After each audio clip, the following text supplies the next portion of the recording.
Assalamualaikum warahmatullahi wabarakatuh. Halo, apa kabar pemirsa channel Salesman Partikelir? Semoga senantiasa diberikan kesehatan dan keberkahan dalam menjalani hidup. Kali ini, kami akan menghadirkan sebuah kisah yang semoga dapat menjadikan inspirasi, pelipur lara, maupun teman rehat Anda semua. Selamat menyaksikan. Semoga terhibur. Pada suatu masa, hiduplah seorang raja dari Persia, yang di awal kekuasaannya sangat dihormati karena meraih banyak kemenangan dan penaklukan. Setelah masa itu, ia menikmati kedamaian dan ketenangan yang luar biasa sehingga negerinya mempunyai masa pemerintahan yang paling membahagiakan.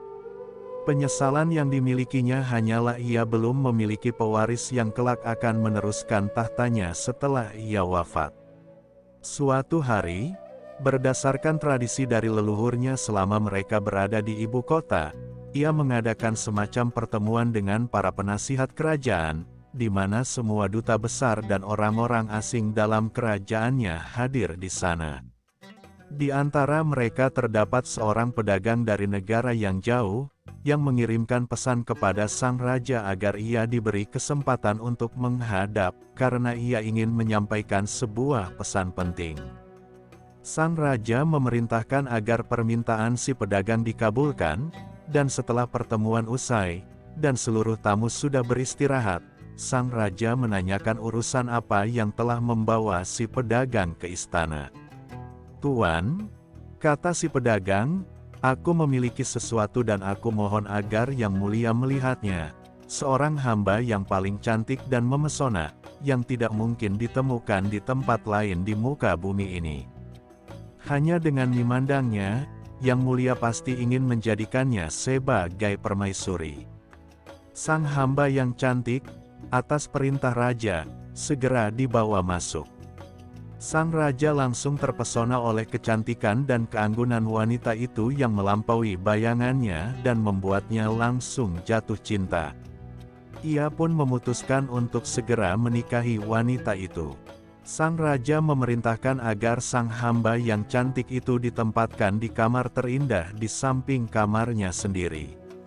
Ia juga memberikan instruksi-instruksi khusus kepada para pelayan yang ditunjuk untuk melayani wanita itu, agar mereka memberikannya pakaian-pakaian dan kalung-kalung permata yang paling indah. Demikian pula berlian-berlian yang paling berkilau dan batu-batu mulia lainnya, yang boleh dipilih sesuai seleranya.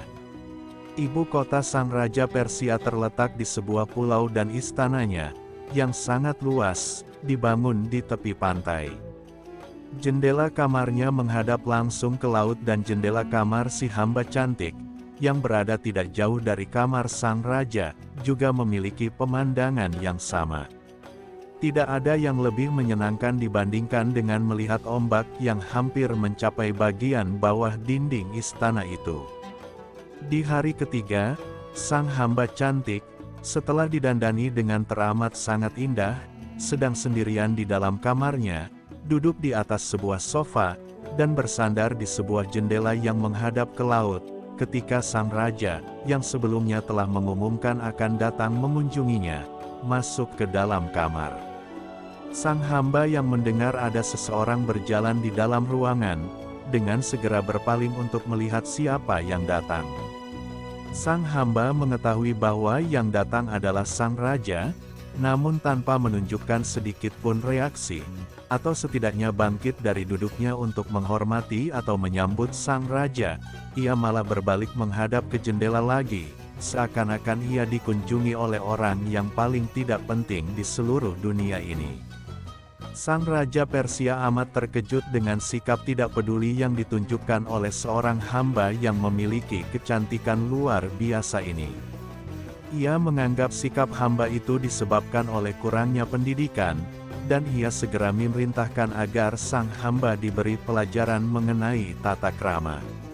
Sang raja menghampiri ke jendela, tetapi ia disambut dengan sikap dingin dan tidak peduli oleh sang hamba. Hamba itu membiarkan dirinya untuk dikagumi, diciumi, dan dipeluk, namun ia tidak berbicara kepada sang raja sepatah kata pun. "Istriku, tersayang," kata sang raja, "dirimu sama sekali tidak menjawab, maupun memberikan sedikit reaksi yang membuatku percaya bahwa kau mendengarkanku. Mengapa dirimu bersikap diam seperti ini, yang membuatku merasa dingin? Apakah dirimu berduka karena kerinduanmu pada negaramu, teman-temanmu, atau saudara-saudaramu? Apakah aku, sang raja Persia, yang mencintai dan mengagumi, tak mampu untuk menghiburmu, dan membantumu untuk melupakan semua kerinduan yang kau alami di dunia ini?" Namun, sang hamba cantik tetap tidak bergeming dan matanya masih terpaku ke tanah, tidak menatap sang raja ataupun mengucapkan sepatah kata.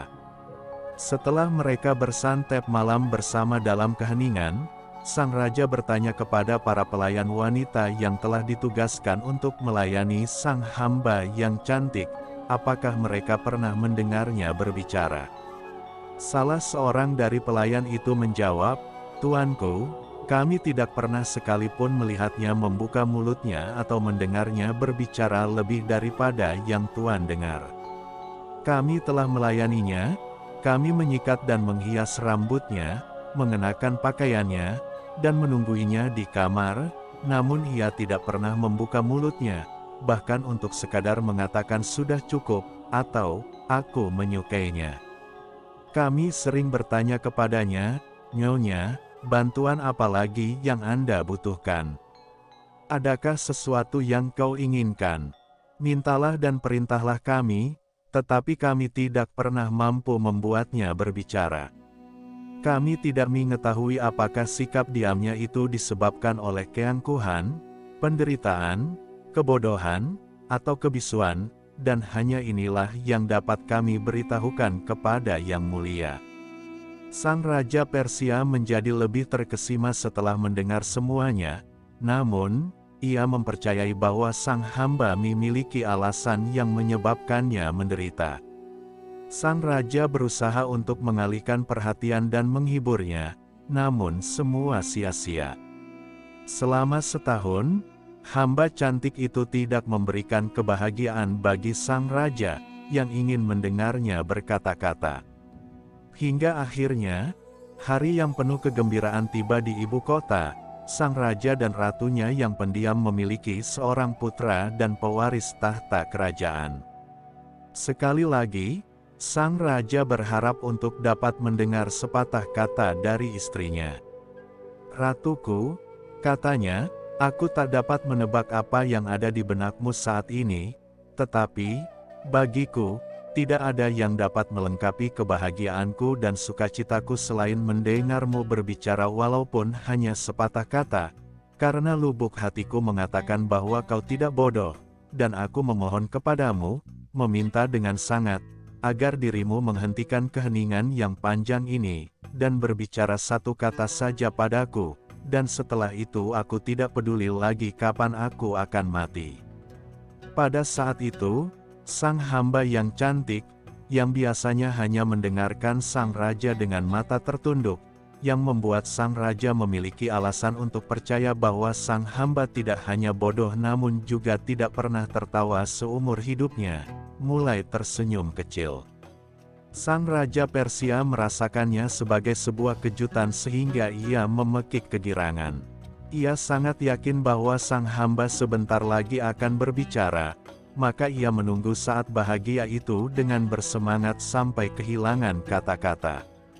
Akhirnya, sang hamba cantik, mematahkan keheningan panjangnya, berbicara kepada sang raja, "Tuanku," katanya, "aku ingin mengatakan banyak hal kepada Yang Mulia, tetapi setelah akhirnya berbicara lagi, aku tidak tahu dari mana harus memulai. Bagaimanapun, pertama-tama, aku wajib berterima kasih kepadamu atas segala pertolongan dan kehormatan yang kau berikan kepadaku, dan semoga surga memberkati dan memberimu kemakmuran, menjauhkanmu dari bahaya musuh-musuhmu, dan tidak membuatmu mati setelah mendengarku bicara, melainkan memberimu umur panjang." Tak pernah terpikirkan olehku untuk melahirkan seorang anak. Aku telah meneguhkan hati untuk tidak pernah mencintaimu, dan juga untuk tetap diam selamanya, tapi sekarang aku mencintaimu seperti seharusnya. Sang Raja Persia, yang terpukau mendengar hamba cantiknya berbicara, memeluknya dengan lembut. "Cahaya hidupku," katanya, "sungguh tidak mungkin kudapatkan kebahagiaan yang melebihi apa yang telah kau berikan padaku." Sang Raja Persia, dalam kebahagiaannya, tidak berucap sepatah kata lagi kepada hambanya yang cantik. Ia beranjak meninggalkan hamba itu, tetapi dengan sikap yang membuat hambanya mengerti bahwa sang raja akan segera kembali. Sang raja menginginkan agar kebahagiaannya disebarluaskan, maka ia pun segera meminta kedatangan utusan kerajaan. Tidak lama setelah sang utusan tiba, sang raja memerintahkannya untuk membawakan ribuan keping emas kepada setiap pendeta di dalam agamanya, yang telah melakukan sumpah kemiskinan, dan juga ke seluruh rumah sakit dan orang miskin, sebagai tanda terima kasih kepada surga. Permintaan itu pun segera dilaksanakan oleh sang utusan. Setelah sang Raja Persia memberikan perintah ini, ia kembali lagi kepada hambanya yang cantik. "Nyonya," katanya, "maafkan aku karena meninggalkan dirimu secara terburu-buru. Namun aku berharap bahwa kau berkenan menghiburku dengan sedikit percakapan, karena aku amat ingin mengetahui beberapa hal. Katakan kepadaku, belahan hidupku tersayang, alasan apa yang membuatmu berkeras untuk tetap diam dalam kebersamaan kita setahun ini, walaupun dirimu melihatku, mendengarku berbicara denganmu, dan makan serta minum denganku setiap hari?" "Pikirlah," jawab sang ratu, "aku, seorang hamba yang jauh dari kampung halamanku, tanpa sedikit pun harapan untuk dapat pulang lagi, dengan hati tercabik-cabik dalam kesedihan karena dipisahkan dari ibuku, saudara lelakiku, sahabat-sahabatku, dan kenalan-kenalanku. Apakah alasan-alasan ini tidak cukup bagiku untuk tetap diam yang mulia? Rasa cinta pada kampung halaman adalah hal alami yang kita miliki seperti cinta kita kepada orang tua, dan kehilangan kemerdekaan tak dapat ditanggung oleh siapapun yang masih memiliki akal sehat, dan mengetahui bahwa kemerdekaan itu sangat berarti." "Nyonya," jawab sang raja, "aku yakin atas kebenaran dari kata-katamu, namun hingga saat ini aku berpendapat bahwa seseorang yang memiliki kecantikan seperti dirimu, di mana takdir buruk telah membawanya menjadi seorang hamba, seharusnya merasa amat bahagia mendapatkan seorang raja sebagai tuannya."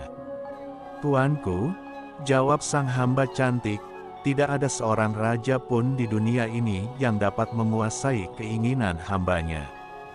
Namun, ketika hamba ini setara dengan sang raja yang membelinya, raja itu kemudian akan melihat penderitaannya, dan kesedihannya, dan ingin segera menghilangkan segala duka yang mengganggunya."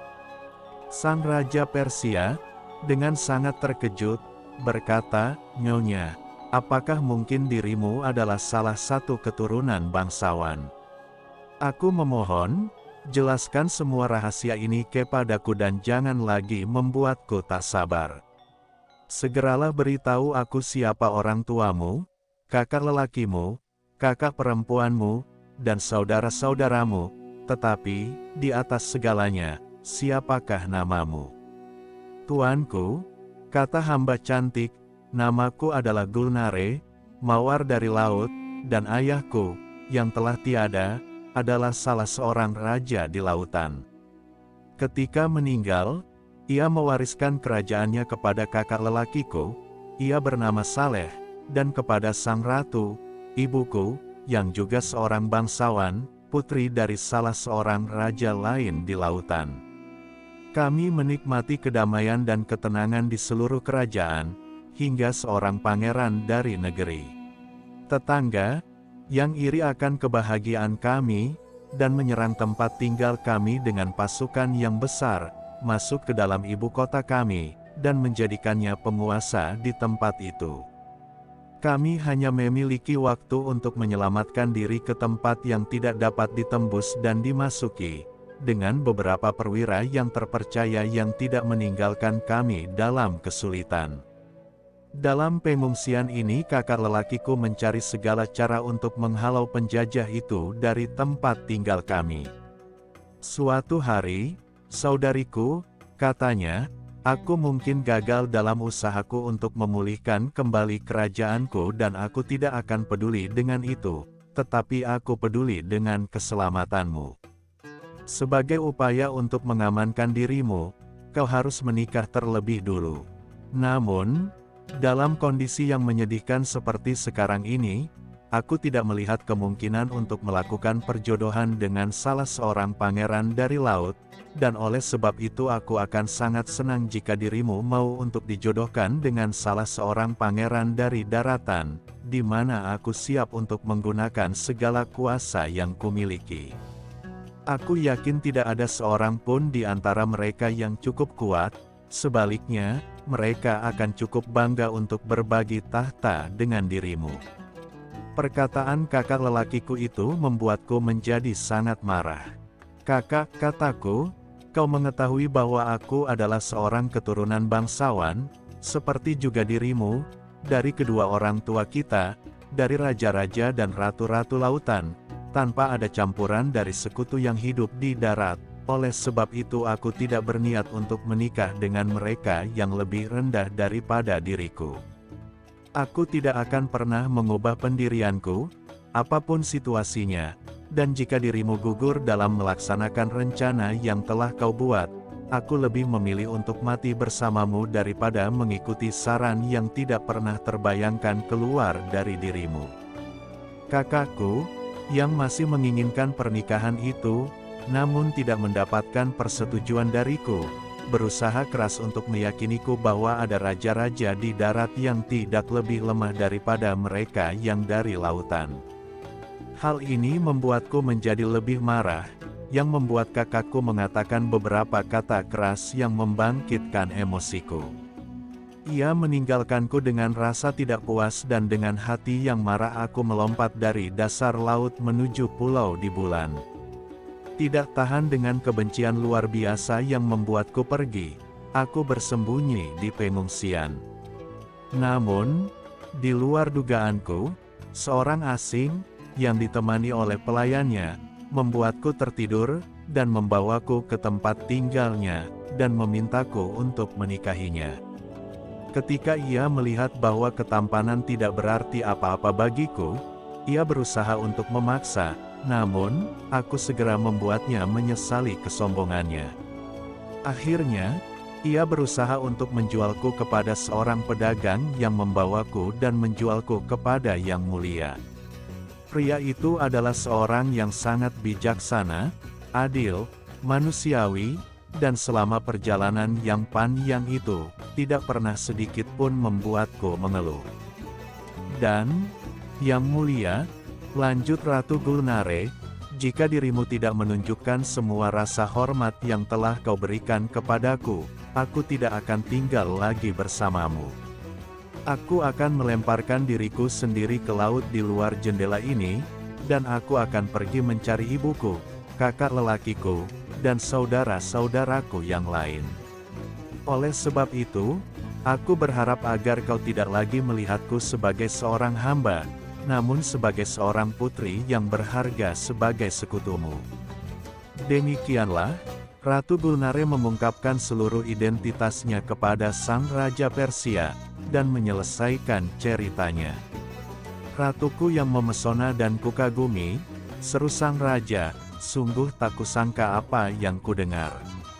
Aku harus mengajukan ribuan pertanyaan mengenai hal-hal aneh dan tak pernah terdengar sebelumnya. Aku mohon agar dirimu menceritakan lebih banyak tentang kerajaan dan rakyat lautan, yang semuanya asing bagiku. Aku memang pernah mendengar cerita-cerita tentang itu, mengenai mereka yang tinggal di lautan, namun aku selalu menganggapnya tak lebih dari sebuah dongeng atau fabel belaka. Tetapi, dari apa yang telah kau katakan padaku, aku yakin bahwa semuanya benar, dan aku memiliki bukti nyata dalam bentuk dirimu sendiri, yang merupakan salah seorang dari mereka, dan yang juga adalah permaisuriku, yang juga merupakan suatu kehormatan yang dapat dimiliki oleh penghuni daratan lainnya selain diriku. Ada lagi yang masih membingungkanku, oleh sebab itu aku mohon kepadamu untuk menjelaskannya.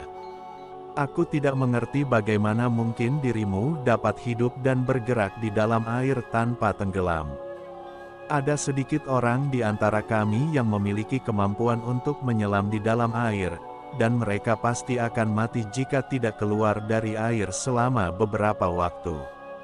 Tuanku, jawab Ratu Gulnare, dengan senang hati aku akan memuaskan keingintahuan Raja Persia.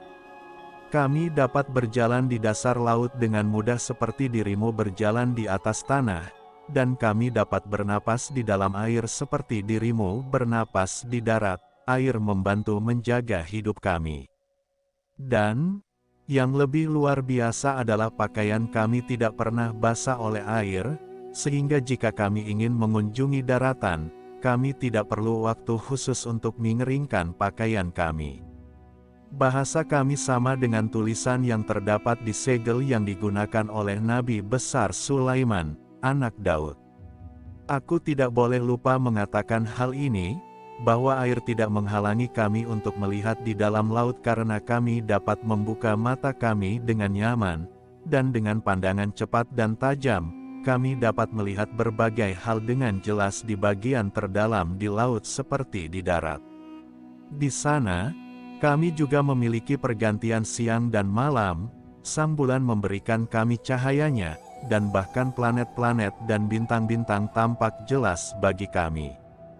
Aku telah menceritakan tentang kerajaan-kerajaan kami karena lautan lebih luas daripada daratan, sehingga terdapat lebih banyak kerajaan di sana dan lebih luas kekuasaannya. Mereka terbagi dalam beberapa provinsi dan di setiap provinsi terdapat beberapa kota besar, dengan orang-orang beradab. Singkatnya, terdapat sejumlah negara, dengan kebiasaan dan tradisi yang berbeda-beda, seperti halnya di daratan. Istana-istana para raja dan ratu sangatlah indah dan megah. Beberapa di antaranya terbuat dari marmer aneka warna, yang lainnya terbuat dari batu kristal, yang banyak sekali terdapat di lautan, mutiara besar, terumbu karang, dan bahan-bahan lain yang bernilai seperti emas, perak, dan bermacam-macam batu mulia lainnya yang tersedia lebih banyak daripada di daratan. Aku tidak menyebutkan mutiara, karena mutiara terbesar yang pernah ada di daratan bagi kami tidak berharga, dan tidak ada satupun bahkan dari kasta terendah pun, yang mengenakannya. Kami dapat berpindah kemanapun kami suka dalam sekejap mata, kami tidak perlu menggunakan kereta ataupun kuda, bukan karena raja-raja kami tidak memiliki kandang kuda, dan sepasukan kuda laut, tetapi mereka jarang sekali digunakan, kecuali dalam festival rakyat atau perayaan-perayaan tertentu.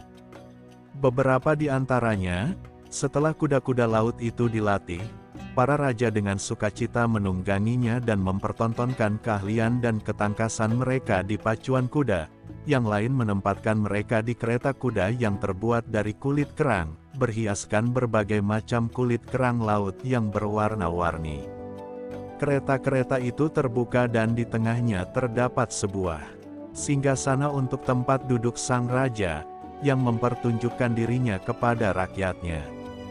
Kuda-kuda itu dilatih untuk dapat menarik diri sendiri, sehingga tidak perlu kusir untuk mengendalikan mereka. Aku lewatkan saja ribuan rincian yang menarik berkaitan dengan negara-negara laut, yang mungkin akan menarik perhatian yang mulia, tetapi aku akan menyimpan cerita-cerita itu untuk lain waktu, karena aku ingin membicarakan masalah lain yang lebih besar. Aku harus pergi menemui ibuku dan saudara-saudaraku, dan di saat yang sama juga bertemu dengan kakakku sang raja. Aku ingin sekali memperbaiki hubungan kami. Mereka akan senang sekali bertemu kembali denganku, setelah aku menceritakan kisahku kepada mereka, dan mereka akan mengetahui bahwa aku adalah seorang permaisuri dari seorang raja besar dari Persia. Aku memohon kepada Yang Mulia agar mengizinkanku pergi menemui mereka. Aku yakin mereka akan dengan senang hati datang untuk menghormatimu, dan menurutku, kau pun juga akan sangat senang bertemu dengan mereka. Nyonya, jawab sang Raja Persia, dirimu adalah seorang permaisuri, lakukan apapun yang kau suka, aku akan berusaha untuk menerima mereka dengan penghormatan yang pantas mereka terima. Tetapi, aku ingin mengetahui bagaimana penyambutan yang kau inginkan untuk mereka, dan kapankah mereka tiba, sehingga aku dapat memerintahkan persiapan untuk upacara penyambutan mereka. Tuanku, jawab Ratu Gulnare, tak perlu mengadakan upacara penyambutan khusus, mereka akan tiba di sini sesaat lagi, dan jika Yang Mulia melihat melalui kisi-kisi jendela, kau akan melihat kedatangan mereka. Kemudian, Ratu Gulnare memerintahkan salah seorang pelayannya untuk membawakan sebuah tungku arang dengan bara kecil. Setelah itu, ia berpamitan dan menutup pintu. Saat sudah sendiri, ia mengambil sejumput daun dari sebuah kotak dan menaburkannya di atas bara. Tidak lama setelah muncul kepulan asap, ia mengucapkan kata-kata dalam bahasa yang asing bagi Raja Persia secara berulang-ulang, dan lautan tiba-tiba bergolak.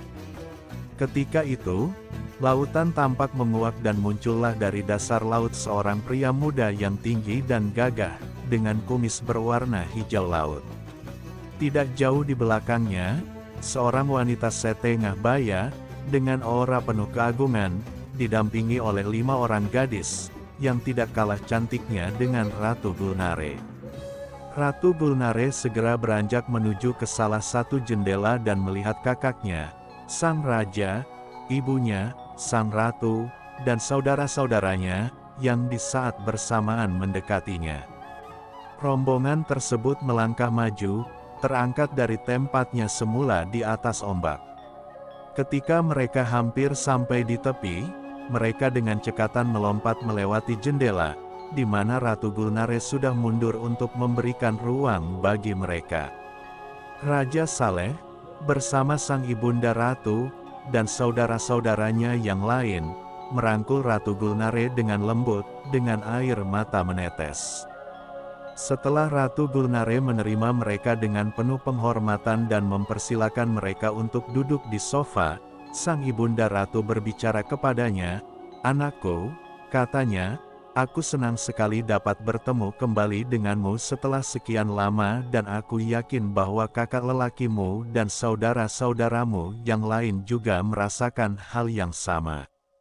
Kau meninggalkan kami dalam kekhawatiran yang tak terungkapkan dan mustahil untuk mengatakannya kepadamu berapa banyak air mata yang telah kami teteskan karena itu. Kami tidak mengetahui alasan lain yang membuatmu melakukan tindakan yang mengejutkan itu, selain dari apa yang diceritakan oleh kakak lelakimu mengenai percakapan yang terjadi di antara kalian. Saran yang diberikan oleh kakak lelakimu pada saat itu tampaknya adalah cara terbaik dan sangat sesuai dengan situasi kita. Jika kau tidak menyetujui usulnya, kau tidak perlu menjadi sangat kesal. Menurutku, kau telah menerima saran itu dari sudut pandang yang tidak seharusnya diambil. Tetapi, cukuplah sudah, kita semua harus melupakan hal ini. Ceritakanlah kepada kami apa saja yang telah terjadi pada dirimu sejak terakhir kami melihatmu, dan apa saja yang terjadi saat ini.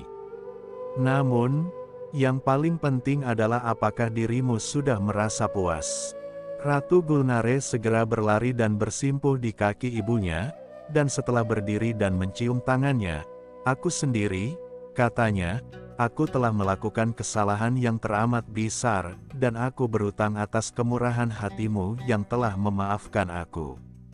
Ratu Gulnare kemudian menceritakan apa yang terjadi padanya sejak ia keluar dari lautan. Tidak lama setelah sang ratu bercerita bahwa dirinya dijual kepada Raja Persia, di istana tempatnya sekarang berada, sang raja kakak lelakinya berkata, "Saudariku, kau tahu bahwa dirimu memiliki kekuatan untuk membebaskan diri. Bangkitlah dan kembalilah bersama kami ke kerajaanku, yang telah kudapatkan kembali dari penyerang yang sombong itu." Sang Raja Persia, yang mendengar perkataan ini dari tempatnya bersembunyi, langsung merasa khawatir. "Ah," katanya pada dirinya sendiri, "hancurlah aku, dan jika ratuku, Gulnare, mengikuti usul ini dan meninggalkan diriku, aku akan mati." Tetapi, Ratu Gulnare segera menghilangkan kekhawatiran itu. "Kakakku," katanya, sambil tersenyum, "aku hampir saja tidak dapat menahan amarah karena kau menyarankan agar aku memutuskan hubunganku dengan seorang raja yang paling berkuasa dan dikenal di dunia. Aku tidak berbicara mengenai hubungan antara seorang hamba dengan tuannya, tentu sangatlah mudah untuk menukar diriku dengan 10.000 emas. Tetapi aku saat ini berbicara mengenai ikatan antara seorang istri dan seorang suami, dan seorang istri yang tidak memiliki alasan sedikit pun untuk mengeluh.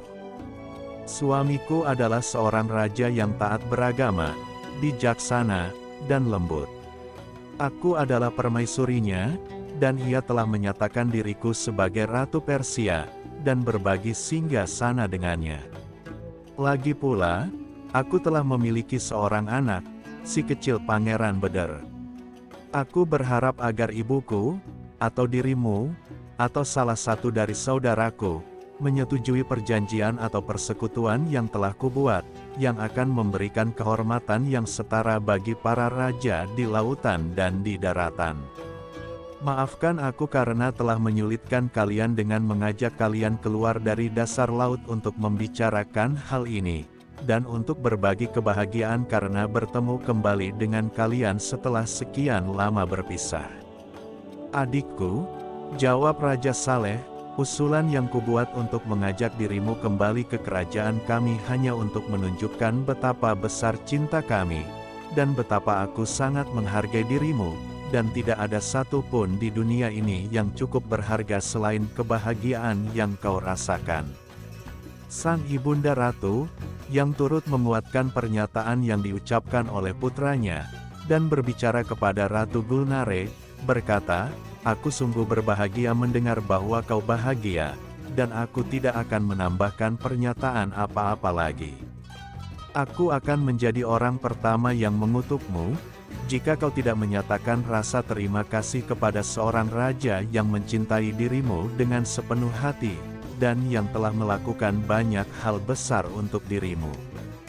Ketika sang Raja Persia, yang masih bersembunyi, mendengar semua itu, ia semakin mencintai istrinya, dan berjanji untuk menyatakan rasa terima kasihnya dengan segala cara. Sementara itu Ratu Gulnare bertepuk tangan, dan masuklah hamba-hambanya yang telah diperintahkan untuk membawa makanan.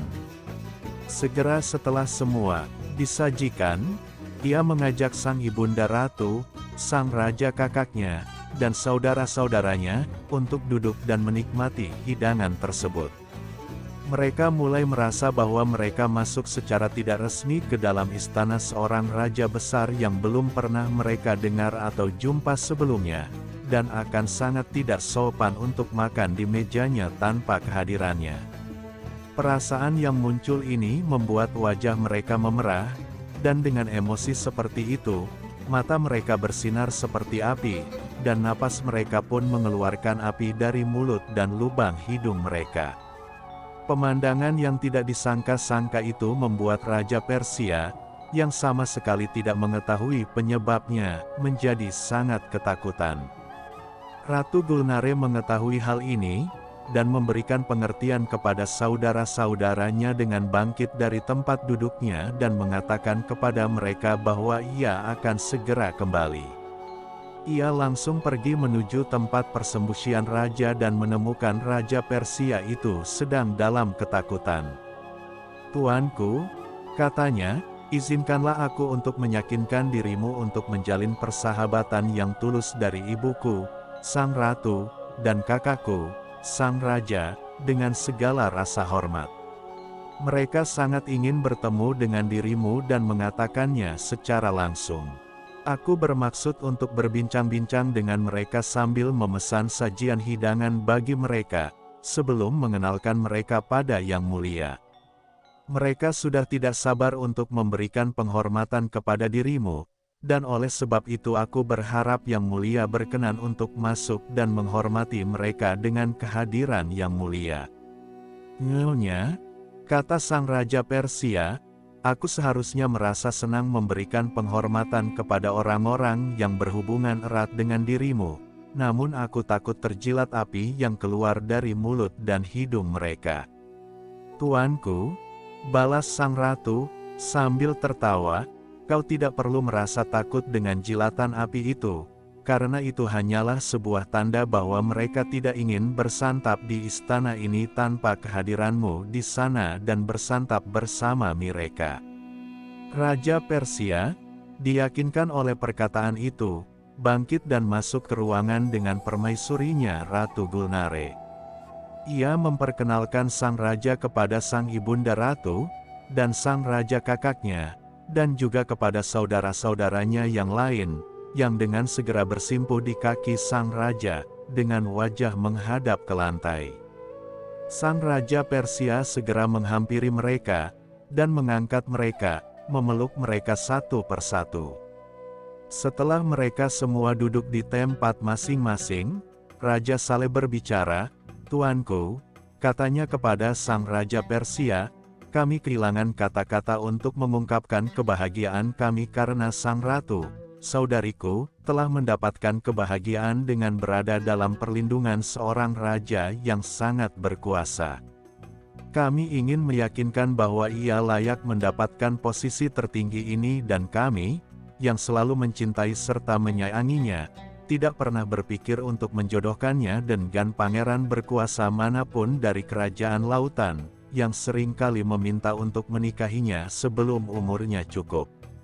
Surga telah menjodohkan dirinya dengan dirimu, tuanku, dan kami tidak dapat membalas segala kebaikan yang telah kau berikan kepadanya, selain mendoakan agar Yang Mulia dianugerahi usia yang panjang dan hidup bahagia bersamanya, serta kemakmuran dan kegembiraan." "Tentu saja," jawab sang Raja Persia, "aku sangat berterima kasih, baik kepada sang ratu, maupun dirimu, pangeran, atau kepada seluruh keluarga, atas kemurahan hati yang kau berikan dengan menerimaku ke dalam sebuah persekutuan yang menggembirakan, baik dari pihakku maupun pihakmu." Demikianlah, sang raja mengundang mereka untuk mengambil bagian dalam acara makan bersama, dan sang raja dengan permaisurinya duduk bersama di meja makan mereka. Setelah semuanya berakhir, sang Raja Persia mengingatkan bahwa hari sudah larut, dan saat mereka hendak mengundurkan diri, sang raja sendiri turut mengantar mereka ke beberapa kamar yang telah disiapkan atas perintahnya. Hari berikutnya, saat sang Raja Persia, Ratu Gulnare, sang ibunda ratu, Raja Saleh, dan para putri sedang berbincang bersama di ruangan yang mulia, sang pengasuh masuk ke dalam ruangan dengan Pangeran Bedar di pelukannya. Raja Saleh langsung melihat Pangeran Bedar dan bergegas menghampiri untuk menyambutnya, membawanya ke dalam pelukannya, mencium, dan membelainya dengan sangat lembut. Ia berputar-putar dengan Pangeran Bedar di dalam ruangan, menari-nari dan menjunjung sang pangeran, dalam perasaan sukacita. Sebuah jendela terbuka, dan ia melompat keluar dan terjun bersama Pangeran Bedar ke dalam lautan. Sang Raja Persia, yang tidak menyangka hal itu terjadi, langsung berseru keras, tidak percaya bahwa ia tidak akan melihat putra kesayangannya lagi karena mungkin sudah tenggelam. Ia merasa hampir mati oleh rasa duka dan penderitaan yang mendalam. "Tuanku," kata Ratu Gulnare dengan nada tenang dan datar, "cara terbaik untuk menenangkannya, tuanku, janganlah takut. Sang pangeran kecil adalah anakku juga, dan aku mencintainya sebesar dirimu mencintainya. Kau melihat bahwa aku tidak panik walaupun seharusnya aku merasa demikian. Sang pangeran tidak berada dalam bahaya, dan kau akan melihat pamannya datang kembali bersamanya dalam keadaan segar bugar. Sang pangeran akan memiliki kelebihan yang sama seperti aku dan pamannya, dengan memiliki kehidupan di dua alam, darat dan air. Sang ibunda ratu dan para putri menyatakan hal yang sama, namun apapun yang mereka katakan tidak dapat mengurangi ketakutan yang dirasakan oleh sang raja, yang tidak akan pulih sampai ia melihat Pangeran Beder muncul kembali di hadapannya. Lautan tidak lama kemudian kembali bergolak, dan dengan cepat Raja Saleh muncul dengan sang pangeran kecil di pelukannya. Sambil mengangkatnya ke atas, Raja Saleh masuk melalui jendela yang sama saat ia keluar. Sang Raja Persia sangat gembira melihat Pangeran Beder lagi, dan tercengang melihat keadaannya tetap tenang seperti saat ia terakhir melihatnya. Raja Saleh berkata, "Tuanku, apakah yang mulia merasa sangat takut ketika melihatku terjun ke laut dengan keponakanku, sang pangeran?" "Ah, pangeran," jawab sang Raja Persia, "aku tidak dapat mengungkapkan rasa prihatinku. Aku yakin ia sudah hilang pada saat itu, dan kau mengembalikan hidupku saat membawanya kembali." "Sudah kusangka demikian," jawab Raja Saleh, "walaupun sesungguhnya kau tidak perlu merasa khawatir karena sebelum aku terjun ke laut dengannya, aku mengucapkan kepadanya mantra-mantra rahasia, yang terukir di segel Sulaiman yang agung, putra Daud. Kami melakukan hal yang sama kepada seluruh bayi yang lahir di dasar laut, mereka menerima hak yang sama dengan yang tinggal di darat. Dari pengamatan yang mulia, kau dapat melihat kelebihan yang dimiliki oleh Pangeran Beder sejak ia lahir, sampai seumur hidupnya, dan sesering yang ia suka, ia akan dengan bebas masuk ke dalam dan keluar laut, dan melintasi kerajaan yang luas yang juga merupakan bagian dari jiwanya." Saat berbicara demikian, Raja Saleh, yang telah mengembalikan Pangeran Beder ke pelukan pengasuhnya, membuka sebuah kotak yang diambilnya dari istana saat ia menghilang tadi. Kotak itu berisi 300 berlian, sebesar telur merpati, sejumlah batu rubi dengan ukuran yang sangat besar, sejumlah tongkat sihir zamrud, masing-masing sepanjang setengah meter dan 30 untaian kalung dari permata, yang masing-masing sepanjang 3 meter. "Tuanku," katanya kepada Raja Persia, seraya menyerahkan kotak itu, "ketika aku pertama kali dipanggil oleh adikku, aku tidak mengetahui di bagian daratan mana ia berada, atau bahwa ia menerima kehormatan untuk menikah dengan seorang raja besar. Karena itu kami datang dengan tangan kosong.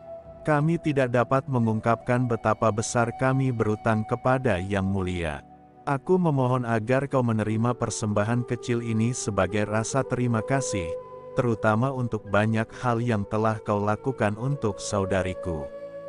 Betapa terkejutnya sang Raja Persia melihat kekayaan yang sedemikian besar, terbungkus dalam kotak yang kecil.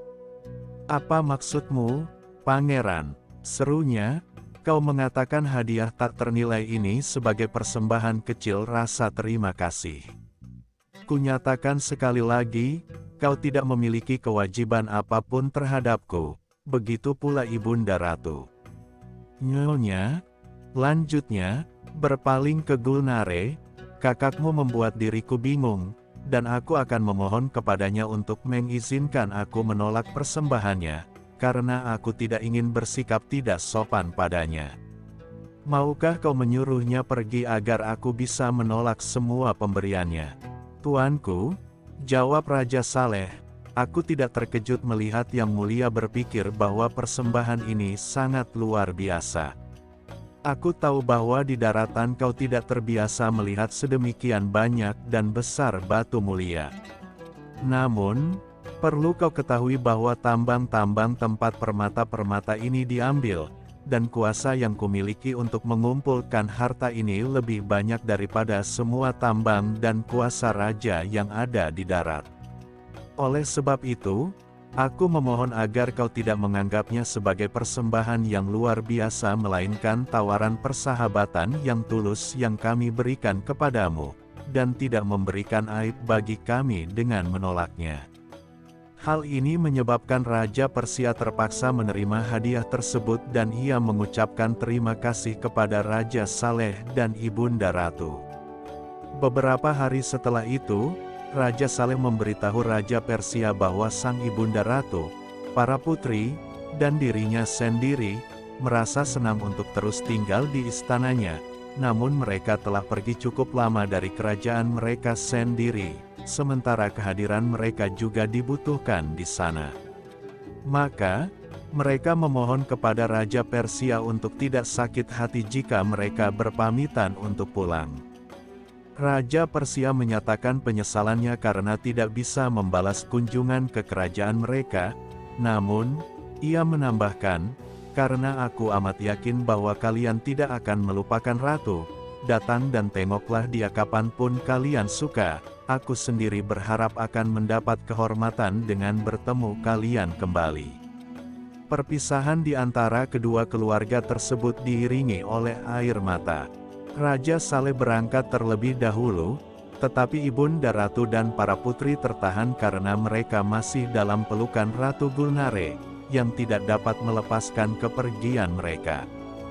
Rombongan kerajaan ini tidak lama kemudian juga berangkat setelah Raja Persia berkata kepada Ratu Gulnare, "Nyonya, aku seharusnya menaruh kecurigaan terhadap seseorang apabila yang Anda menyukai konten seperti ini, silahkan like, komen, dan subscribe.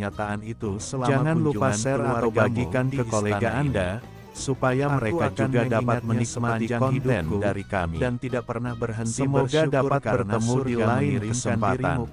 Akhiru kalam, wassalamualaikum warahmatullahi wabarakatuh.